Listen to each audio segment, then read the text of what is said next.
Okay, so some of you may have been to Read's debates before, others might not. And the way it usually works is, the idea is that there are stimulus papers and things to view provided, as indeed they have been this time. And the hope is that you've been able to find some time to have a look at them, ideally engage with most of them, if not all, or just be able to have a quick look at some of them. And then we start to talk about the issues that are involved, or rather the issues that those particular papers or that particular material puts forward. Now, before I go any further, I will just bring your attention to the No Space for Hate slide, which we have foregrounded on all of our sessions, just to bring everybody's attention to this initiative. So just to make sure that you're aware of this particular initiative, which is there to provide practical support to students who are affected by hate or harassment. So, the material that was put forward was, there were two journal articles. So one by Crozier et al, looking at working the borderlands, working class students constructing hybrid identities and asserting their place in higher education. Kauser et al, which was learning from the experiences of Black, Asian and minority ethnic university students who withdraw from their undergraduate degree. And then I offered some YouTube clips with Akala, one talking about race and class in the ruins of empire as part of the Equity Talks series, and one where he's interviewed by Sarkar. So can we just have a bit of a straw poll in that people can identify whether they've actually had time to engage with any of the materials? And maybe Samaya, you can give me a bit of an indication. Because unfortunately I can't see the chat.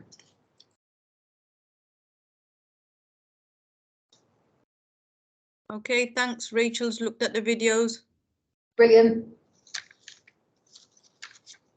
Anybody else have time to look at anything? Daljit, well done. Joined in the room with my Daljit Reay, who's our library trainee, and she's managed to engage with materials. Okay, well, what I've got is, I always put forward a couple of, obviously what we're doing, a couple of prompt questions, but I have actually pulled together a few slides which actually flag up the kind of what I perceive are the key issues. Obviously, the idea behind getting people to engage with material is it's not for me to decide what the key issues are. We might disagree with that, and that's kind of part and parcel of the idea behind these sessions. But the main point really is to, as I say, provide stimulus material and then enable a safe space where we can all share comments, reactions, thoughts to that material, and also with regard to that material and our own experience, and highlight any issues, any questions. So things to think about are, how do the issues, ideas and experiences highlighted in the reading and viewing reflect on your professional practice, our service and institution, the student experience, the staff experience, student learning, and to that you can also add progression, retention, continuation, teaching and research. And also, if there was anything that particularly resonated with you either professionally or if you do wish to share personally. So they're things to think about. And then also to think, after having kind of identified those issues, it's really about what steps can we as an institution, or indeed you as a practitioner or person, take to remove barriers and issues that are highlighted in the reading or the viewing. And obviously, any other comments that you want to make. Okay. Before I share what I've actually pulled out from the slides, and they are very much kind of key themes. And one thing that struck me is, if any of you have managed to attend any of the other sessions that we've put forward as part of this programme, particularly the session, well, actually quite a few of the sessions, but the session that kind of kick-started the week was Blessing Naranjure's account of her research with some DNU Black students. And their experiences, and it really chimes very heavily with what these articles and what Akala's saying as well. So if has anybody got anything that they want to put forward, please feel free. You can either put it in the chat, and Samaya, and thank you for this, Samaya, will let us know at this end what has been said, or you can actually put your mic on and say something. That would be nice. So does anybody want to offer what they think the kind of key issues that are foregrounded in any of those materials are?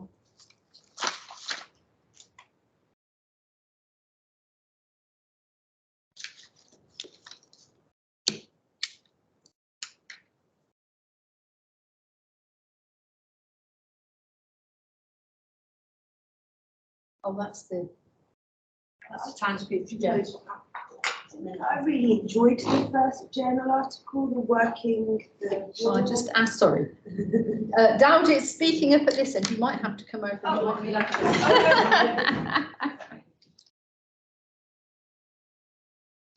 Thanks, Dowdit. I was just saying that I really enjoyed the first journal article by Crozier and co. Just because I think plural identities for myself. I think in this day and age, we've created many identities and we're not just simply one thing, we're many things in different places. And I really like the article that they explained, or the journal article. I think it explains things very well. And that was my favourite one. I'm just wondering, do you think it would work better if rather than having the slides up, that we both stand here, because there's only two of us in the room and we have a Teams meeting, and I can share the other things. Close the transcript as well. Okay, how do we do that? Go on the three dots at the top. The more. Yeah. So stop transcript. Okay. Oh, but you can't see us, can you? But anyway. Just miss that. No. But anyway. If you go on the chat, you'll be able to see. You should be able to see the chat. Aha. Okay. Okay, so Tina's had a skim.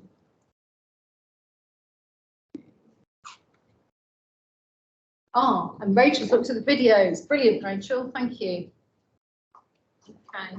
So sorry. So I naively thought we could join in, but I've just realised you can't see us. Sorry, Daljit. Oh, no, I didn't. That's just all I was saying. That I'd start it off by saying I enjoyed the first. Brilliant. And you were talking about plural identities as well. Yeah, just because obviously I'm Indian, I'm Sikh, I'm a woman, and I think even being Indian is a typical identity because I'm not actually from the part of India that is India right now. So I'm not technically Indian by that standard, but I just mean in the sense that it was really enjoyable to read the article and see that actually people are starting to pick up on that we're more than just one thing, and a simple box doesn't quite define everybody. That's just what we have to be more conscious of with our students in the library, that they're not just what they present or what someone comes up to you as. We've got to take them what they say and how they identify. Absolutely. So I was going to try and get my notes up on the PowerPoint, and of course that now doesn't want to go further down. I think the thing with the Crozier, the thing that struck me was mainly it's an awful lot around belonging and identity, as you've already said, Daljit. And also, you know, and multiple identities. So also acknowledging the role of class and gender in there, as well as race, and that whole thing around not only belonging, but in terms of those expectations of to be successful, if you like, within higher education. Do you have to change your identity? Do you have to, you know, change that in some way? And this whole idea around assimilation and moving towards belonging, and then that brings with it sort of inner trauma because you're rejecting those original identities, or do you have to reject them? So I thought that was quite interesting. I don't know whether anyone has any comments around that. I'm going to try and alter my slides so that I can have them up and have them as a bit of a crib sheet. I have got pages of notes. That's not. Yeah, so that whole idea with Crozier et al. Was around identity, belonging, being under pressure to change your identity, being under, while simultaneously trying to sustain your own identity, being pushed into the margins, but fighting not to be forced to accept marginality. They also spoke of universities being set up as being white, very white very white, but very middle class institutions. So obviously it's sort of like then, you know, students from other backgrounds come along, have to try and engage in that space and operate and learn in that space.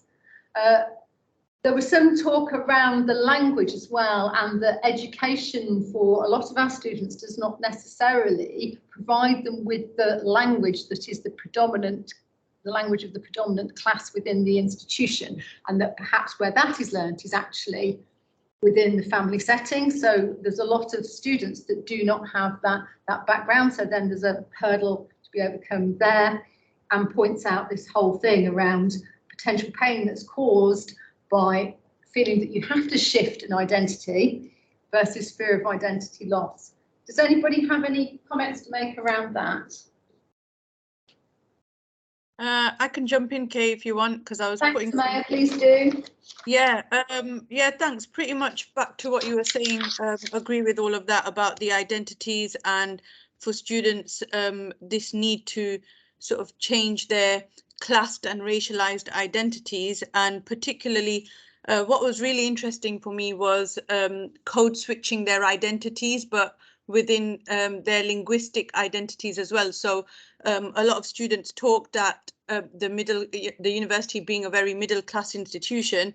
So this led them to feel scared to talk in case they were discriminated against with regards to their accent, and how they tried to change their accent, but it's a genetic imprint. So that was really interesting, especially when I looked at the differences between the white working class students and then the BAME working class students. So there weren't as many BAME working class students in this study. I think there was only a few, but I think when we looked at what Babish was saying, when I read what he was saying, and he talked about how he actually felt like he needed to adopt a middle class accent, but he felt very strongly in terms of saying why he needed to do that. So it wasn't to fit in, but it was to be heard and to be given a voice and not being dismissed.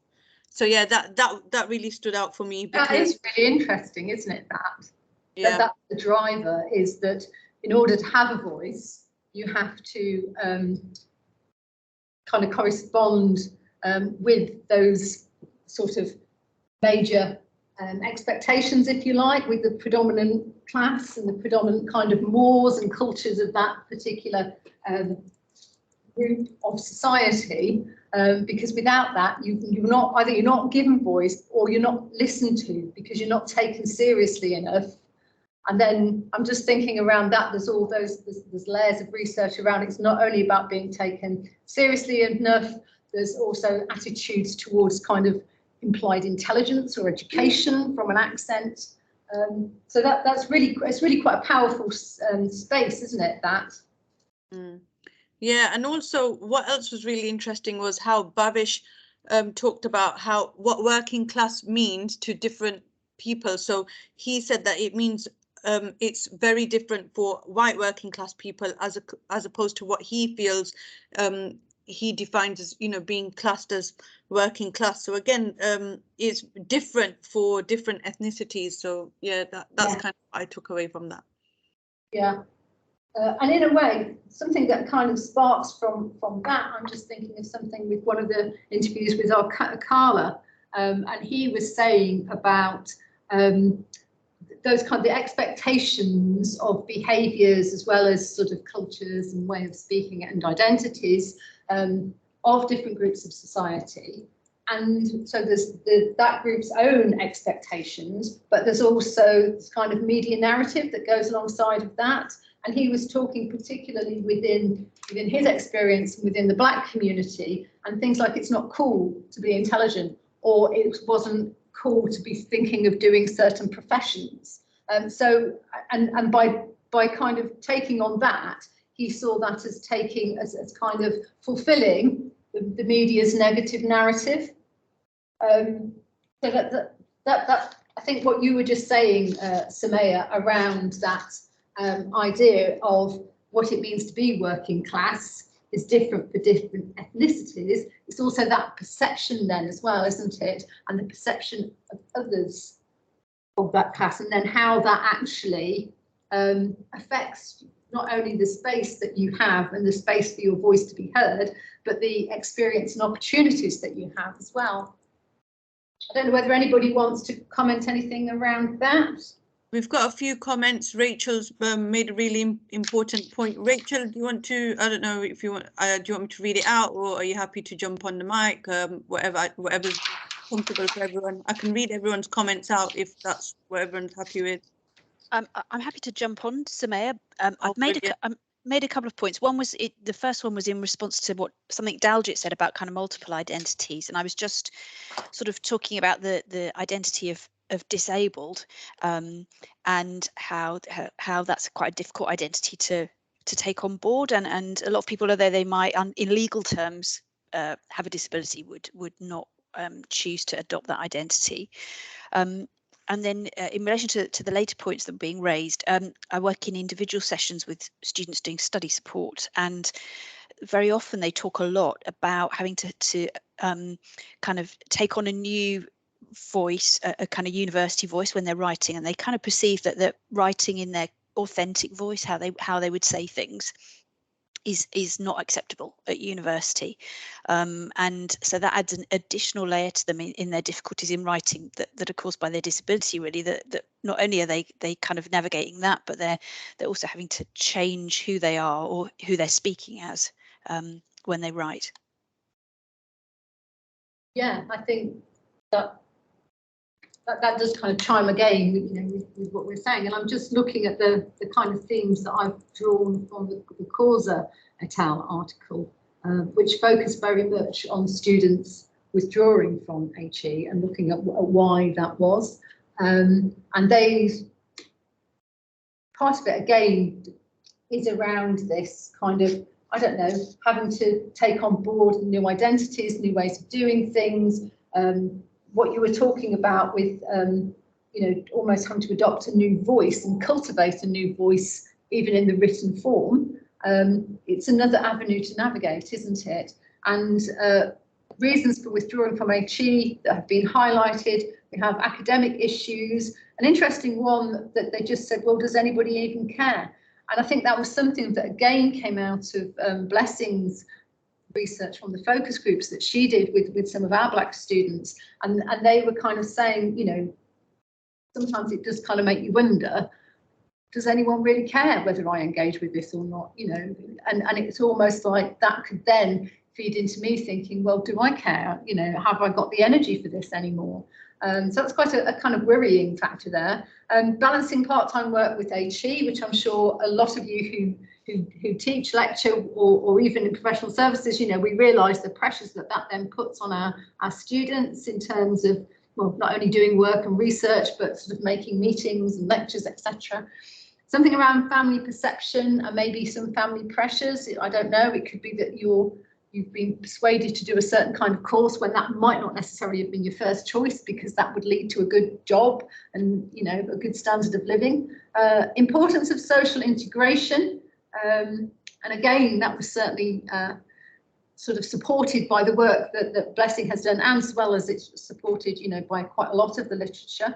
And again, and sort of the work that you've done around this, Samaya, a lot of work around this, the importance and impact of the counter narrative and that enabling students. And I suppose that does tie in again with what you've just been saying, Rachel, quite nicely, enabling students to have space and to put forward that counter narrative, to sort of offer that experience and have that taken on board within that environment, and it says here, to share, authenticate racial experiences, to sort of, sometimes it's sort of expressed as sort of showing that you have a valid and valued part within the academy, which obviously enables learning and belonging, etc. And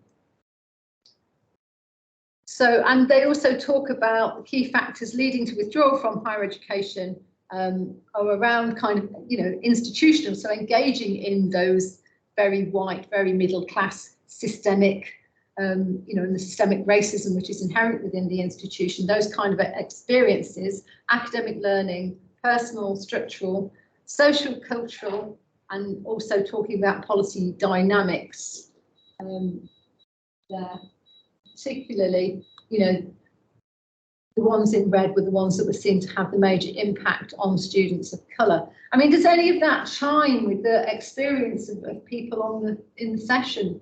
If you'd like to share, that would be really good, please.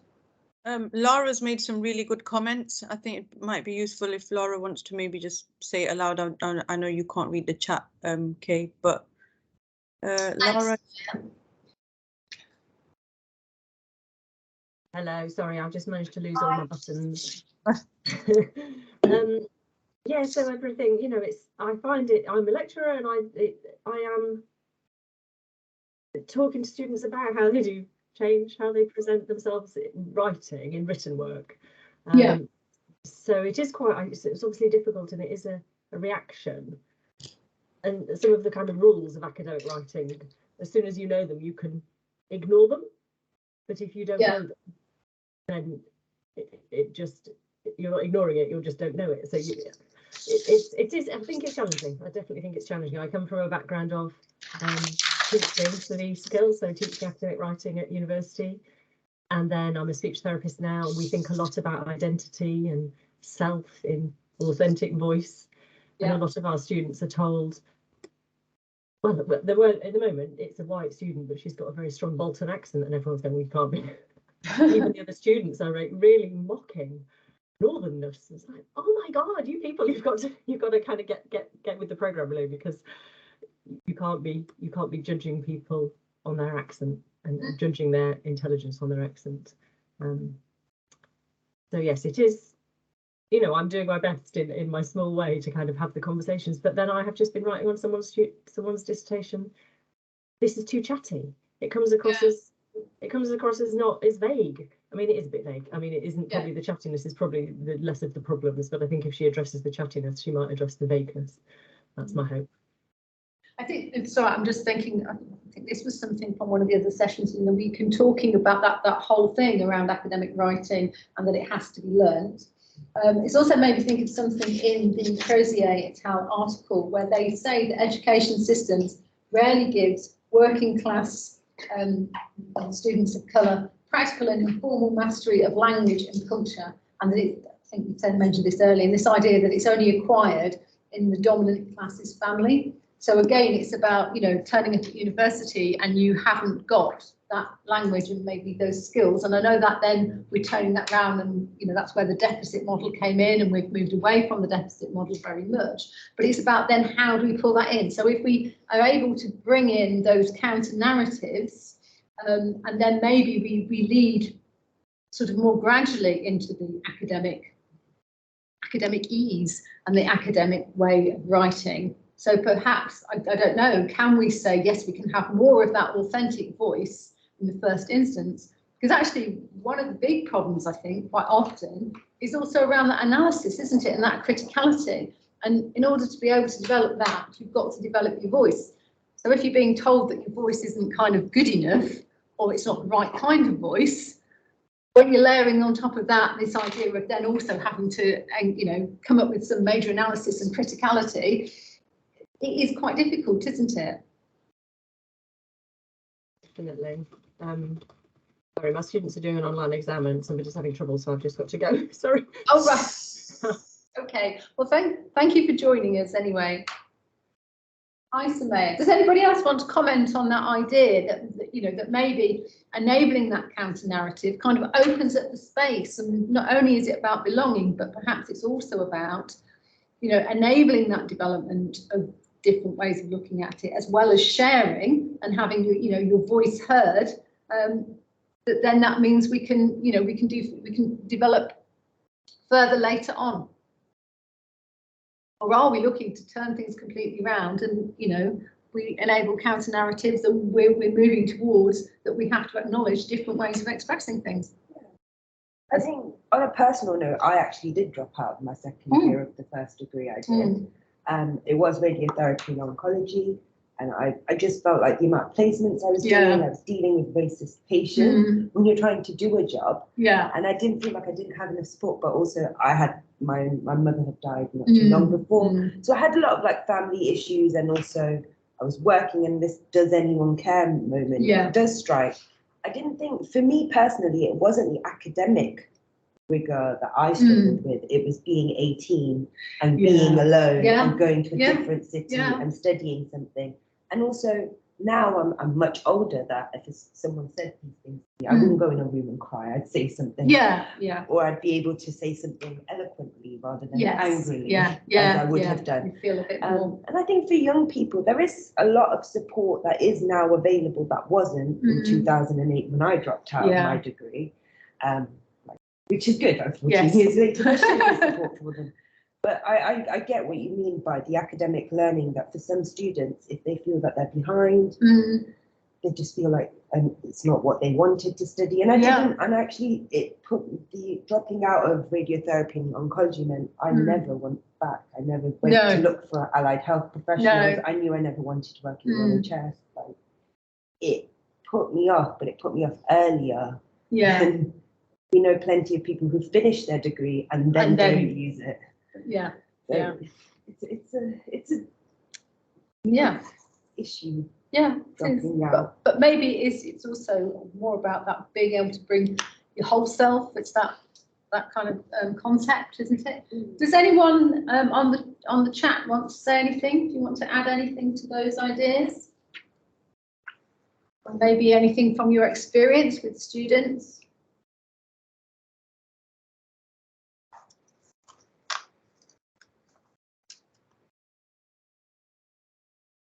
No, shall we move on to, I know a few of you have said that you've had a chance to, oh, am I getting that? You've had a chance to actually have a quick look at the Akala videos. And I don't know about you, for me with Akala, one of the big things that came through was again, this kind of strength of a sense of identity.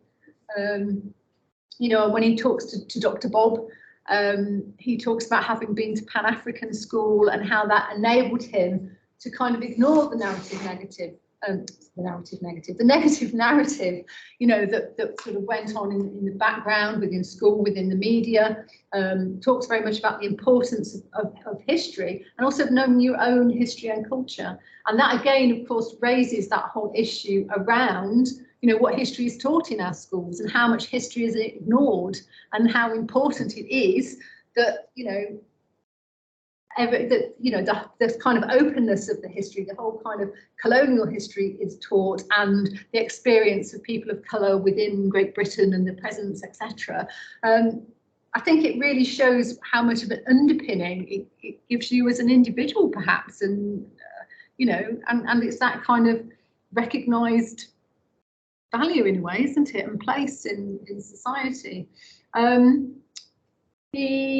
also, as he says, you know, those that, it's the old, you know, history is written by the victors, you know, those in power write the history. So it's also about enabling those skills that enable you to question the history and to question the narrative, and also space and voice to do so. He spoke of that people are being trained, you know, to be technical workers as opposed to being fully democratic citizens, which means you're then armed with those tools to give and space, you know, to give your voice, to be able to, you know, do the research, to question, etc. Did anybody want to comment on Akala and Dr. Bob? Sorry, Kay, I think we were quite busy typing away and you've moved on to the... Okay, no, that's good. But we were still talking about Kauzer's article. There were some really important things. Brilliant. Is that all right? No, that's absolutely fine. Mel raised some really important points. So don't know if I should say it out. Mel's okay. It's working now, it wasn't working. Sorry, Samaya. Sorry, I'm trying to scroll up. Oh. Yeah, Mel said that there's some interesting issues in relation to retention and leaving, as the DMU figures show. BAME students often dropping out due to the application of university procedures such as disciplinaries and academic misconduct, whereas white students drop out due to choice, e.g. personal issues. Sorry, I know we have moved on. No, that's fine. Yeah, so that was really interesting. And I also said that Kauzer's article generated some really important themes, particularly around personal tutoring in UK higher education, Yes. and how this is an important mechanism for students to get extra support without singling them out. And then just one more comment from Rachel. Those Saturday evening schools are also key as a counter to Black children being misidentified as being educationally subnormal in the second half of the 20th century in the UK. Yeah, so that's all really powerful stuff, isn't it? And oh, no. Yes, Yes. just to show we are actually here. Sorry, my laptop wasn't working. No, Krishna's kindly provided us with a laptop as well as the PC with the presentation on. It's like, how much technology do you need, isn't it? It's like, how many devices? So we are here. Yeah, no, I think that's all good points there as well. So, and yeah, Mel, as you're put in there around, you know, the figures that we have here for DMU about the reasons why Black, Asian and minority ethnic students often drop out more due to the application of university procedures as opposed to personal reasons, which is you know, I didn't expect that either. no, it's a surprising statistic, isn't it? And it's one that you feel, you know, surely we can do something about that, because we, you know, as indeed with decolonising, we're looking at our procedures and policies. And, you know, where with academic issues, I know, for example, with academic offences, often it's, you know, it's around bad academic practice, plagiarism. I know some are around contract cheating, but even like contract cheating, it's like, well, why are you doing that? Are you doing that because you've, you know, kind of been pushed into a corner and you're really worried that you're not going to be able to do the assignment? And, you know, it's an action from pressure rather than, you know, a desire just to, you know, I'm sitting on the sofa doing nothing and I'll just get my degree for nothing. I don't think that's the case at all. You know, we have those services that could help people, but it's about you know, what are the barriers in the way that are stopping people from coming and using them? Is it just because they don't know fully about them, or is it just because they don't feel happy to do that for a whole set of reasons? Samaya, and then does anybody, yeah, Owen Care, the students' comments on tutors being unhelpful and irritated at student emails and queries and delaying email responses. Yes, it's quite kind of depressing stuff, isn't it? I think that was one of my particular reasons of dropping out, because I had so many things on, and once when I did speak to my teacher, he wasn't very helpful. No, I just thought, what am I doing here? I have to go back to Leicester. And I did. I went back to Leicester. I got into Leicester Uni and I studied there. But but it was a whole thing to go through, wasn't it? And Rachel's put that thing in relation to Mel's point, whether some disparities about knowing the hidden rules of the game, and in a way it does. And that just struck me in the sense of when Akala was talking, and he said something about the way the chessboard is set, and it is, you know, it is that thing about equity and parity, but also it is this knowing these rules, isn't it? Do you know all about, you know, what is plagiarism, what isn't, what's an academic offence, what isn't? You know, we might think we do lots and lots to make sure that people do know that, but equally as much we know that not everybody gets that message or, you know, hears it at that time.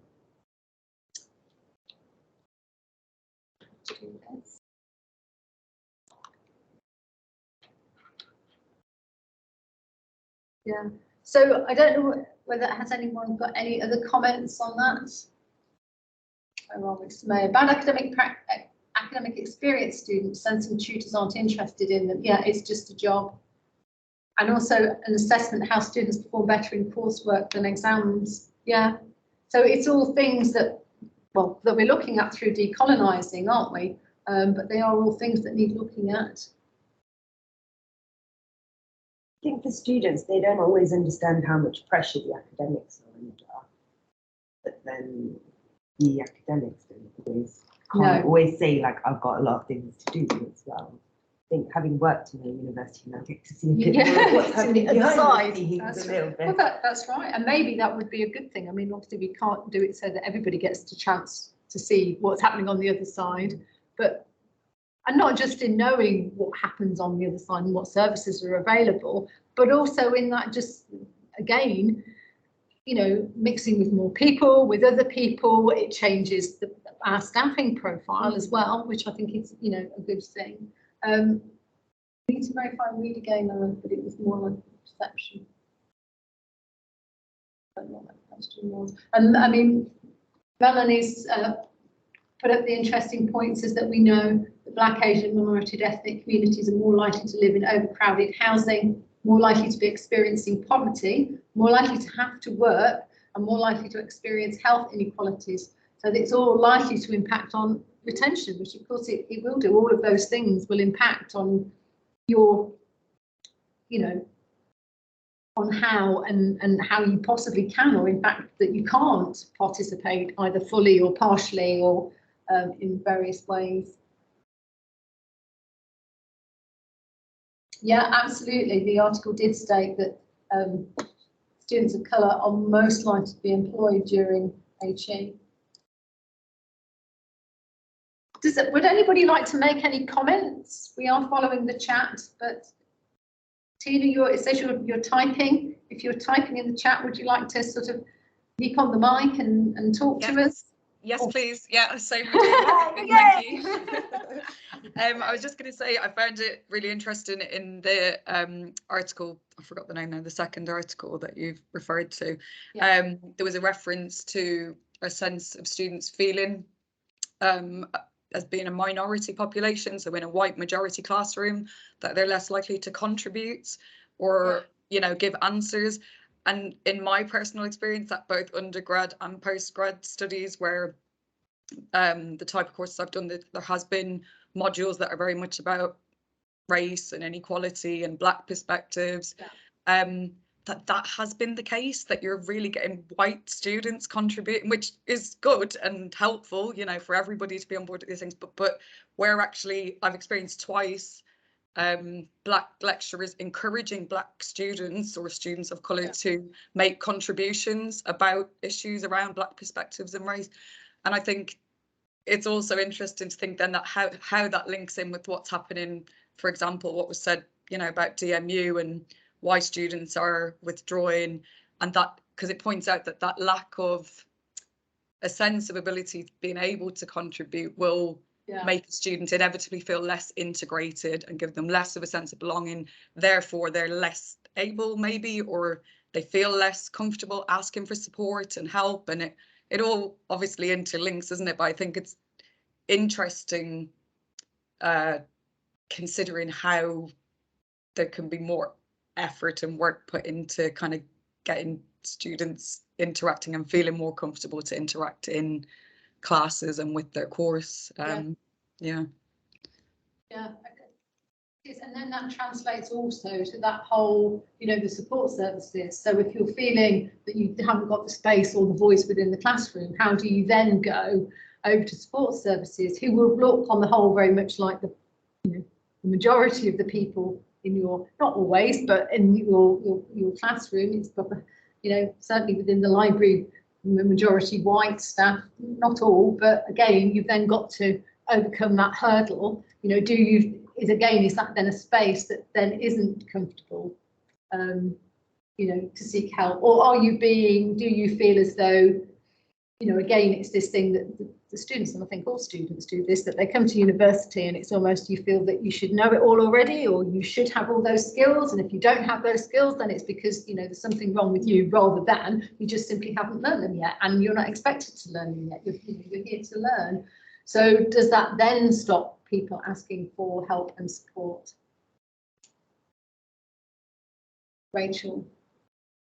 Yeah, absolutely. Rachel's put in the chat, students of colour can also feel that white support staff won't understand their experience. And I think that's something that's been commented on a lot, hasn't it? It's certainly, I think, Rachel, you were there at Blessing's session as well. That was something certainly that came out from the work that she did. And I know I've heard it in, you know, and read it in various other areas. But you know, it is, how do you as a white person, you can't necessarily understand all of the issues. So therefore, you know, the students may feel that they're not going to get the kind of support that they need, or the kind of understanding. Yeah. Samaya said it's very true with experiences of her personal tutees. Would anybody like to make any other comments? I mean, in a way, we've already been talking about, we're talking not only about the material, actually I'm sitting on my notebook,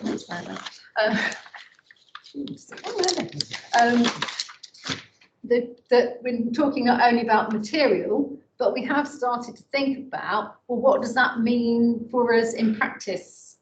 In terms of, is there anything that practically that we could do either within the classroom, within a personal tutee setting, within a library or other professional services setting, to try and kind of overcome these issues?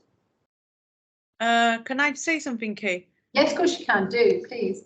With regards to the comments in Kauzer's article about the email correspondence between staff and students finding that, you know, that their tutors might be getting irritated or annoyed or taking unnecessarily long to reply to their emails. I think, well, I'm speaking more about this from a personal tutoring context, but if there's a query that we can't help students with directly, don't just say to them, for example, because I know this happens a lot because I'm always getting these forwarded emails, go and speak to this department, but they don't put the contact details. It's really, really small things like that. Oh, so absolutely. And I think it's really important that you just, like, if you know that the student needs to contact a particular department, it's really not going to take you long to just go and get that email address and stick that in. Yeah. So I think it's all there. Can be really helpful rather than just assuming that the student knows who you're referring to or where to go for support. So yeah, those kind of things. I think with a personal tutoring context, the problem with our institution is they make, not just with DMU, but with a lot of the institutions, they say it's signposting role, but what you're doing is delaying the student. You're saying to them, go there or do this or do that, and it ends up coming back to you. So I think, you know, there needs to be a lot of work with what we think works within personal tutoring and how we can support our students, particularly our, you know, BAME students, international students. Yeah, that's just my perspective. Yeah, I think, Samaya, that signposting and it's kind of like how it's done is really important, because as you say, if you just say to someone, oh, go and see somebody in the library, well, who? What, you know, or go and see someone over in student services. Well, you know, how am I going to know who I'm supposed to be going? Whereas at least if you give them, at the very least, a clickable link, it's one less hurdle for them to overcome, and it's all there and it can be done at that time, rather than there's then a delay as well, and then people, you know, start to think differently. We experienced that a lot in the library from other departments saying, go to the library. And I think they're mainly trying, especially with international students, they're trying to tell them to go to IT, but they've sent them to the library. Or there's a perception that because you're a university student, if we give you this little piece of paper, you'll be able to follow the instructions and do it. But not every international student is as tech savvy as someone. But even here, so it takes up a lot of our time, which is fine. Like, this is what the library is for, to provide a service. But it's hard for the student who just feels like they're pushed around. Yeah, absolutely. And when we're back to that, no one cares. Yeah. You know, so why am I putting all that effort in? Lara has put, I'm quite reassured that in our current SLT, senior leadership team, cohorts. Speech and language therapy, sorry. Sorry, say that to me again. Speech and language therapy. Speech and language therapy, okay. Cohorts, some of the Black, Asian and minority ethnic students are definitely the powerful voices in the room, although that has not always been the case, although there are others who are certainly not being heard in class. That is interesting, isn't it? And that kind of, you know, at least there's some emerging strength there, which is good. But as you say, there's always some others that aren't being heard. So it's interesting about how you actually give a space for voice and also enable people to feel that they can actually say something. I've certainly had a conversation with a student who was surprised to learn that the staff at the library desk could help with queries, and they weren't just security. But that's the old building attendance thing, isn't it? But that's quite interesting to know. Thank you, Rachel. And I think that's just creates problems with the Yes, library yeah. because students can sometimes speak to library members as if we don't understand anything. Yes. And most of us have degrees and Yes, masters. yeah. A few of us even have PhDs. Like, but it's as if there's a perception that we don't understand anything, Yeah. so we won't help them. And I think Yeah. that creates sometimes So then a reluctance. to help certain Yes. students, or if Yeah. they're always noisy and that's the group Yeah. you tell off, and then they're the one that wants help. Like, Yeah. obviously it's our job. We have to do Yes. this, and we should do this, Yeah. and we shouldn't hold a grudge. No, But it can yeah. cause that resentment and Yeah, it's all which is not barriers. good. Yeah, but and also, I think. sorry, Rachel. Sorry. Well, sorry, okay. I was saying it's a funny kind of comment that they made, and it's an odd one. But at the same time, it's about that hidden code, isn't it? It's about the kind of secret rules of university that needed unpacking for that person. And I think those kind of incidents are quite crucial in knowing how people feel that they belong or not. Yes, yeah. I think also the way the library is actually set up, that first desk in the space that they come in, the people there are building attendance, and that's not saying that they can't answer some questions, because they can. They do have a certain amount of knowledge, but they wouldn't be there to answer a kind of detailed referencing question, or so it's another, then becomes it's another hurdle, isn't it? That you've got to ask one person, you've got your query all out, and you're like, oh, how are they going to help me? And then they go, oh no, I'm sorry, I can't help you. You'll have to go over there, or you'll have to go and make an appointment with the librarian, or you'll have to go, and it's always putting these hurdles in people's paths, isn't it? And what we really need to do is look at that process, don't we, and make it as direct and as easy as possible. Yeah, the customer's journey. The customer's journey, yes. So, does anybody else have any other comments that they would like to share on any of the on the general themes, as well as any of the materials?